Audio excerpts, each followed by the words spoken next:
I-share ko lang sa inyo guys yung aking successful na na-market. This is rubber plant. Ayan. Yung mother plant niya guys is naibenta ko na kasi gustong gusto talaga siya ng customer ko noon.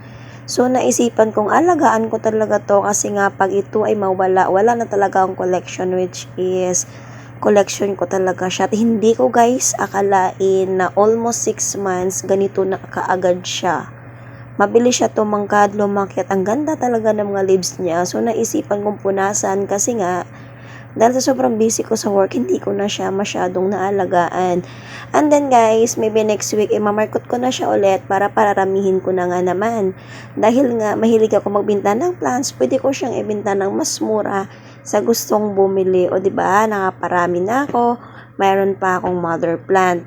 So anyway guys, ang dami kong rubber plant. I think 5. Kaya lang namatay na yung isa kasi hindi ko nga napansin na yung kanyang potting mix is more in soil. So, parang nang-stuck yung water. Kaya, hindi ko na siya napansin. Sayang nga naman. Ang mahal pa naman ng rubber plant. Ayan. Nilinis ko na guys para maiwasan na rin yung mga langgam. Ayan. Yan yung bagong leaves niya. At sobrang ganda. Pwede na siyang i-indoor guys. Thank you for watching.